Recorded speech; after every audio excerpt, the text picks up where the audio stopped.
বন্ধুরা, আজ খুব সুন্দর একটা ভিডিও নিয়ে চলে এসেছি তোমাদের সঙ্গে শেয়ার করব বলে।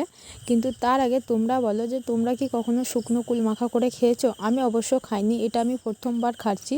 আর খেয়ে তো আমার খুবই ভালো লেগেছে। আর তোমরা যদি খেতে চাও তোমরাও বাড়িতে ট্রাই করতে পারো। তো চলো কীভাবে কী করবে না করবে বলে দিই তোমাদের সঙ্গে। তো কুলগুলো ভালো করে আমি ধুয়ে নিয়েছিলাম, আর তারপরে সুলতানা মাসি বললো যে আমাকে দাও, আমি থেঁতো করি আর তুমি ভিডিও করো।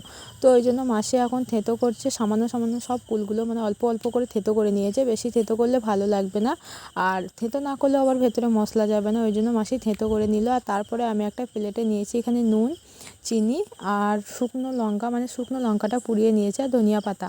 তো এখানে গুঁড়ো লঙ্কা আমরা নিইনি, কারণ গুঁড়ো লঙ্কা আমাদের ভালো লাগে না, গন্ধ লাগে। তো ওই জন্য আমরা লঙ্কাটা পুড়িয়ে নিয়েছি, শুকনো লঙ্কাটা। আর তোমরা পরিমাণ মতো নুন দেবে, আর চিনিটা তোমাদের টেস্ট অনুযায়ী দেবে, তোমরা দিতেও পারো নাও দিতে পারো। আমাদের এখানে ভালো লেগেছে তো আমরা দিয়েছি। আর তোমরা এর মধ্যে চাইলে আরও অনেক মশলা অ্যাড করতে পারো যদি তোমাদের কাছে থাকে।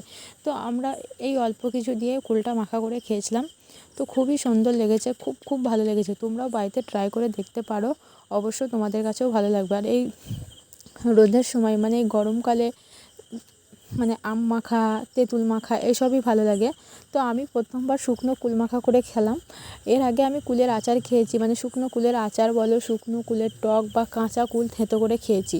কখনো শুকনো কুলের থেঁতো করে আমি অবশ্য খাইনি, এই প্রথমবার খাচ্ছি। তো তোমাদের সঙ্গে আমি শেয়ার করলাম। অবশ্যই তোমাদের যদি ভালো লাগে তোমরাও বাড়িতে ট্রাই করতে পারো, ভিডিওটা দেখে যদি তোমাদের ভালো লাগে। আর এখনও পর্যন্ত যারা আমার চ্যানেলটাকে সাবস্ক্রাইব করনি তাড়াতাড়ি করে সাবস্ক্রাইব করে দাও আমার পাশে থাকো নতুন ভিডিও দেখার জন্য। চলো আজকের মতো ভিডিও এখানেই শেষ করছি। আল্লাহ হাফেজ।